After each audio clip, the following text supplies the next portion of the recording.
The full story of Elisha, how the prophet raised the dead.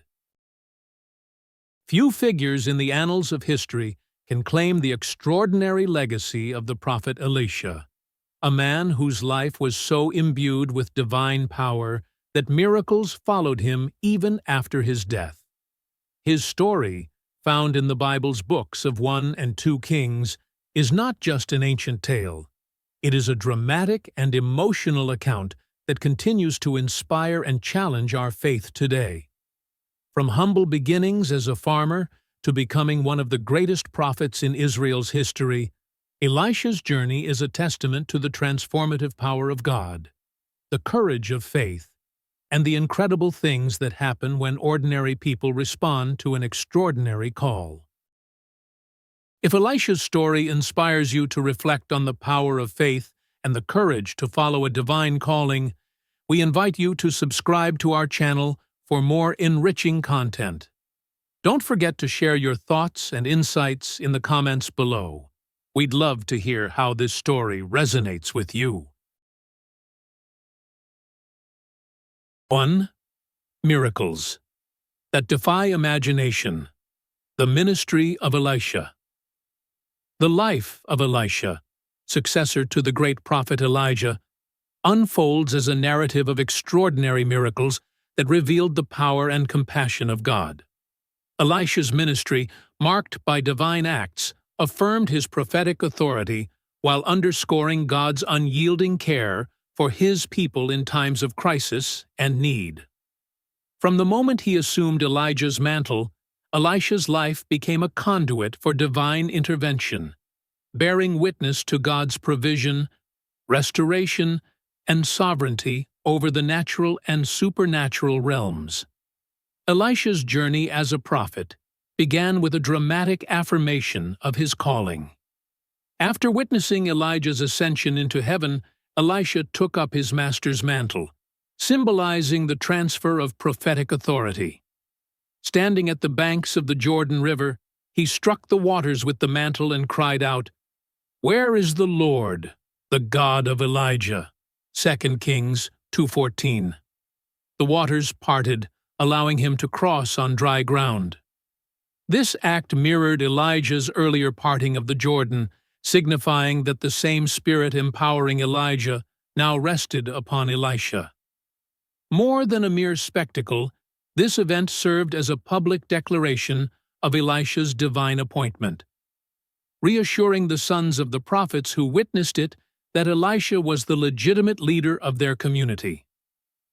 One of Elisha's most memorable miracles involved a destitute widow, whose plight highlighted the harsh realities of life in ancient Israel. Her husband, a member of the prophetic community, had died, leaving her burdened with insurmountable debts. Facing the prospect of losing her 2 sons to creditors, she sought Elisha's help, pleading for divine intervention. Elisha's response was both practical and miraculous. When he asked what she had in her house, she replied, "Nothing except a small jar of oil." He instructed her to borrow as many empty vessels as possible from her neighbors and begin pouring the oil into them. As she obeyed, a miracle unfolded. The oil flowed continuously until every vessel was filled. When no more vessels remained, the oil stopped flowing. Elisha then directed her to sell the oil to pay her debts and live on the remainder. 2 Kings 4:1-7. This miracle, more than a display of divine power, was an act of compassionate provision. God not only rescued the widow from financial ruin, but also provided her with a sustainable livelihood. The overflowing oil symbolized God's abundant care and served as a reminder that He is a refuge for those in distress. Elisha's miracles were not limited to addressing crises. They also rewarded acts of faith and kindness. One notable instance involved a wealthy Shunammite woman who displayed remarkable hospitality by building a small upper room in her home for the prophet. Moved by her generosity, Elisha prophesied that despite her and her husband's advanced age, she would embrace a son within a year. True to his word, the woman bore a child, bringing immense joy to her household. 2 Kings 4:8-17. Years later, tragedy struck when the boy fell ill and died unexpectedly. In her grief, the Shunammite woman demonstrated unwavering faith, seeking Elisha's help. She traveled to Mount Carmel and refused to leave his side until he intervened. Elisha returned with her to her home and prayed fervently over the boy. Stretching himself out over the child, he repeated the action until the boy's body grew warm, and he sneezed 7 times, a sign of life restored. 2 Kings 4:32-37. This miraculous resurrection demonstrated God's absolute power over life and death, while reaffirming his intimate involvement in the lives of his people. During a time of famine, another remarkable event unfolded when a poisonous plant was accidentally added to a communal stew. The prophets cried out, "O man of God, there is death in the pot." 2 Kings 4:40. Elisha, undeterred, instructed them to bring him some flour, which he threw into the pot. Miraculously, the stew was purified, saving lives and underscoring Elisha's role as a protector and provider for his community.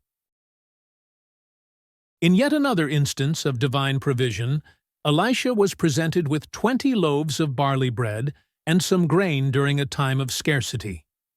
Despite the small quantity, Elisha instructed his servant to distribute it to 100 men, assuring him that the Lord had promised, "They shall eat and have some left."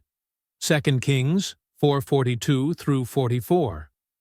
As the food was distributed, it miraculously multiplied, satisfying everyone with leftovers remaining. This miracle echoed the later feeding miracles of Jesus, showcasing God's ability to provide abundantly even in scarcity. One of the most extraordinary miracles in Elisha's ministry involved the healing of Naaman, a commander of the Aramean army afflicted with leprosy. Despite his high rank, Naaman sought Elisha after hearing of his reputation as a prophet. Elisha's simple instruction to wash 7 times in the Jordan River initially offended Naaman, who expected a grander display of divine power. However, persuaded by his servants, Naaman obeyed and was completely healed. 2 Kings 5:1-14. This healing carried profound spiritual implications, as Naaman acknowledged the God of Israel as the one true God, illustrating the reach of God's power beyond Israel's borders. Even seemingly mundane concerns, like the recovery of a lost axe head, drew Elisha's attention. When a prophet lamented the loss of a borrowed iron axe head in the Jordan River, Elisha threw a stick into the water, causing the iron to float. 2 Kings 6:1-7. This small yet miraculous act revealed that no problem is too insignificant for God's care. Elisha's prophetic ministry reached its zenith during the siege of Samaria by the Arameans. Amid a severe famine, Elisha prophesied that food would become abundant within a day. 2 Kings 7:1-2. That night, the Lord caused the Aramean army to flee in panic, abandoning their camp. The Israelites plundered the enemy camp, fulfilling Elisha's prophecy and demonstrating God's power to deliver his people from despair. Elisha's miracles, spanning provision, healing, resurrection, and deliverance, were far more than displays of power. They manifested God's character, his compassion, faithfulness, and sovereignty. Each act addressed human needs while pointing people toward the one true God. Elisha's life reminds us that miracles are not ends in themselves, but signs of God's presence and his desire to be intimately involved in human lives. Through Elisha's ministry, we see that no situation is beyond God's ability to transform. no need too small for his attention, and no life too far gone for his redeeming touch. 2. A prophet to nations and kings. The ministry of Elisha transcended the borders of Israel, extending God's power and presence to neighboring nations and foreign leaders. His miracles and prophetic counsel reached influential individuals, including military commanders and kings, revealing that the God of Israel was not a localized deity, but the sovereign Lord over all creation. Through his interactions, Elisha demonstrated God's might, while inviting these figures to recognize his supremacy. One of the most significant events in Elisha's ministry was the healing of Naaman, a commander of the Syrian army. Naaman's story is a profound narrative of faith, obedience, and the universality of God's compassion. Despite his high rank and influence, Naaman suffered from leprosy, a condition that isolated him socially and threatened his status. His desperation for healing led him to seek help from an unexpected source. The story begins with a young Israelite girl taken captive during a Syrian raid, who served as a maid in Naaman's household. Demonstrating remarkable faith, she told Naaman's wife about the prophet Elisha, who could heal him. This bold witness set in motion a series of events that would bring Naaman into contact with the God of Israel. Naaman approached the king of Syria, who sent him to the king of Israel with a letter requesting his healing. Misinterpreting the request, the king of Israel reacted with fear, tearing his clothes and lamenting, "Am I God, to kill and make alive, that this man sends word to me to cure a man of his leprosy?" 2 Kings 5:7. Elisha, hearing of the king's distress, intervened, inviting Naaman to visit him and declaring that this would demonstrate there was a prophet in Israel. When Naaman arrived at Elisha's house, he anticipated a grand display of prophetic power. Instead, Elisha sent a messenger with a simple instruction: "Go and wash in the Jordan 7 times, and your flesh shall be restored, and you shall be clean." 2 Kings 5:10. Naaman was outraged. He had envisioned the prophet performing an elaborate ritual, waving his hand over the afflicted area, and invoking the name of the Lord. His pride was further wounded by the suggestion to bathe in the Jordan, a river he deemed inferior to those of his homeland. Naaman's indignation reflects a common human tendency to expect God to operate in ways that align with personal expectations and sense of importance. His initial refusal to comply nearly cost him his healing. However, his servants, displaying wisdom and humility, persuaded him to reconsider, saying, "My father, it is a great word the prophet has spoken to you. Will you not do it? Has he actually said to you, 'Wash and be clean'?" 2 Kings 5:13. Humbled, Naaman obeyed. As he dipped into the Jordan River 7 times, his flesh was miraculously restored, becoming as smooth as a child's. This physical transformation was accompanied by a profound spiritual awakening. Naaman returned to Elisha, proclaiming, "Behold, I know that there is no God in all the earth but in Israel." 2 Kings 5:15. He offered gifts to Elisha, who refused, emphasizing that the miracle was the work of God, not man. Naaman's transformation extended beyond physical healing. He vowed to worship only the God of Israel and requested soil from Israel to build an altar in his homeland. This act signified his recognition of the God of Israel as the one true God, transcending boundaries of nationality and religion. Elisha's role extended beyond performing miracles. He also served as a counselor to the kings of Israel during critical moments.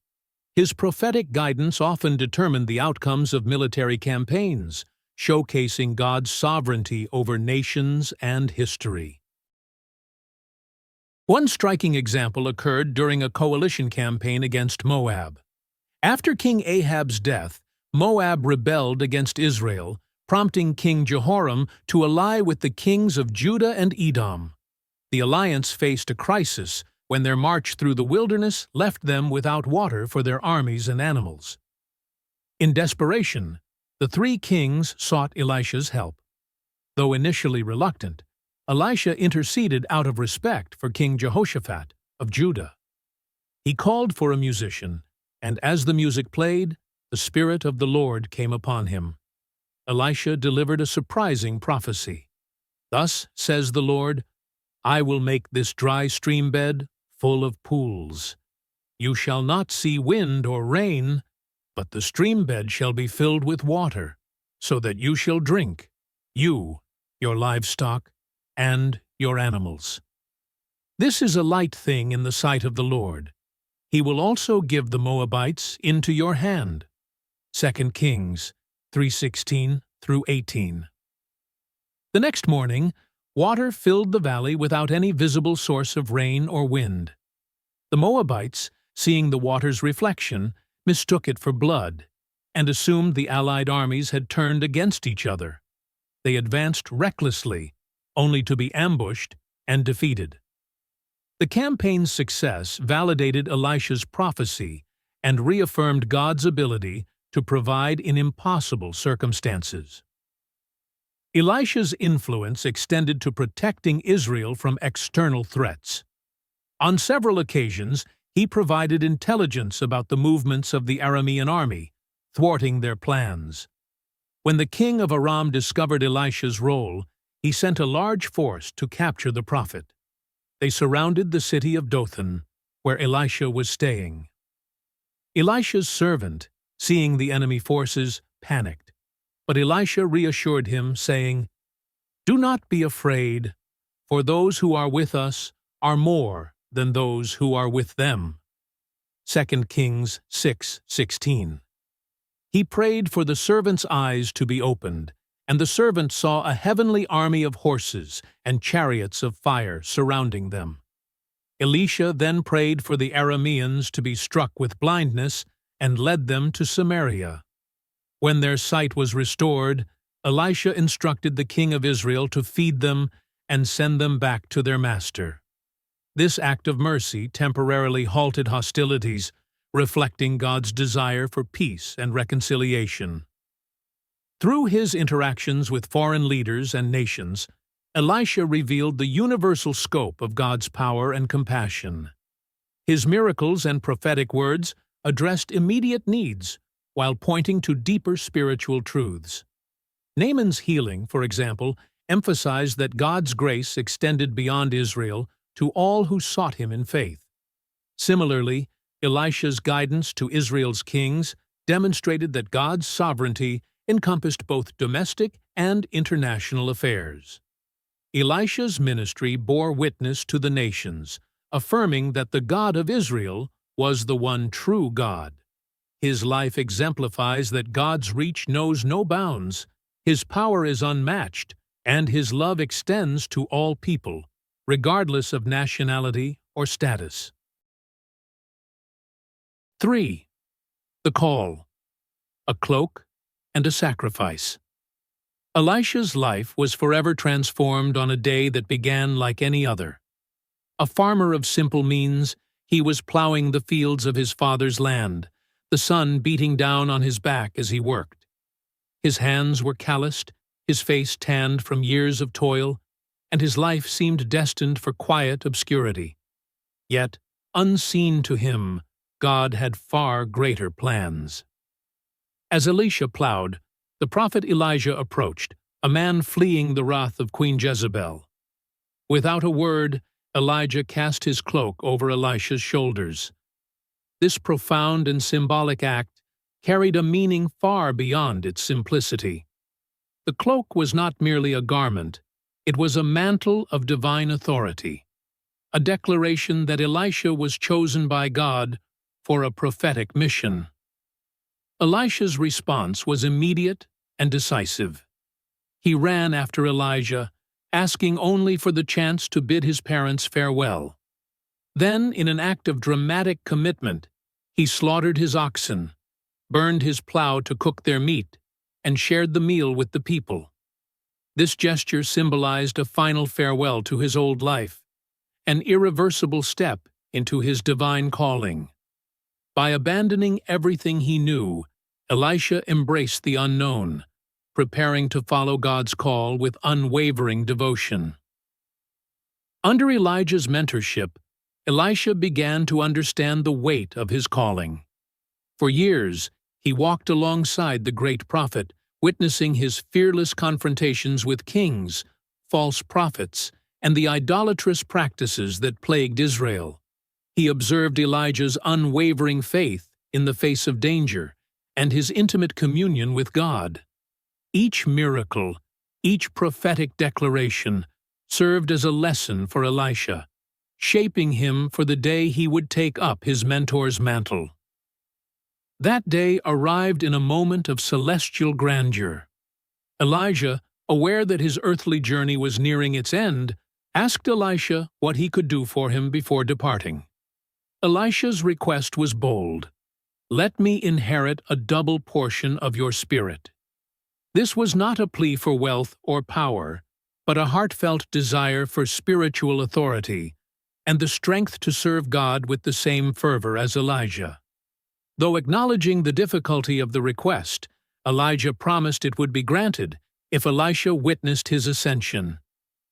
As they walked together, a chariot of fire drawn by horses of fire suddenly appeared. The fiery chariot separated the two men, and Elijah was taken up to heaven in a whirlwind. In anguish and awe, Elisha cried out, my father, the chariots of Israel and their horsemen." When the breathtaking vision subsided, Elisha found himself standing alone. Yet he was not abandoned. Elijah's cloak had fallen to the ground, a tangible sign that the prophetic authority had passed to Elisha. In that moment, Elisha stood at the threshold of a destiny that would not only shape his life, but also alter the spiritual course of Israel. The symbolic act of taking up Elijah's cloak was more than a continuation of his mentor's work. It marked the beginning of Elisha's unique prophetic mission, grounded in faith, sacrifice, and an unyielding commitment to God. 4. A legacy of power and faith. Elisha's ministry was distinguished not only by dramatic miracles, but also by his unwavering commitment to God's call. He embodied compassion for the poor, confronted the powerful, and upheld divine righteousness in a nation often prone to idolatry and rebellion. His influence extended far beyond his lifetime. In one extraordinary event, even after his death, a miracle occurred. A dead man was revived when his body touched Elisha's bones. This astonishing event served as a final testament to the enduring power of God working through his prophet. Elisha's life is a vivid reminder that God often calls ordinary people to extraordinary purposes. His story is one of faith, courage, and a willingness to embrace the unknown. For an American audience shaped by a culture of individualism and self-reliance, Elisha's narrative offers a countercultural message. True greatness does not arise from human strength or effort, but from surrendering to God's will. The story of Elisha is more than a historical account. It is an invitation to self-reflection. It challenges us to consider what God might accomplish in our lives if we were willing to step out in faith. Are we ready to leave behind the familiar and embrace the extraordinary? Are we prepared to trust God when the path ahead seems unclear or uncertain? Elisha's life stands as a testament to what happens when human faith meets divine power. He was a beacon of God's love, justice, and provision, guiding the people of Israel, and by extension, us, to the God who never fails. His story calls us to believe, to act, and to trust that with God, even the impossible becomes possible. Like Elisha, We may begin as ordinary individuals, but in the hands of the Almighty, we can be transformed into instruments of extraordinary grace. The question that remains is this: will we answer the call?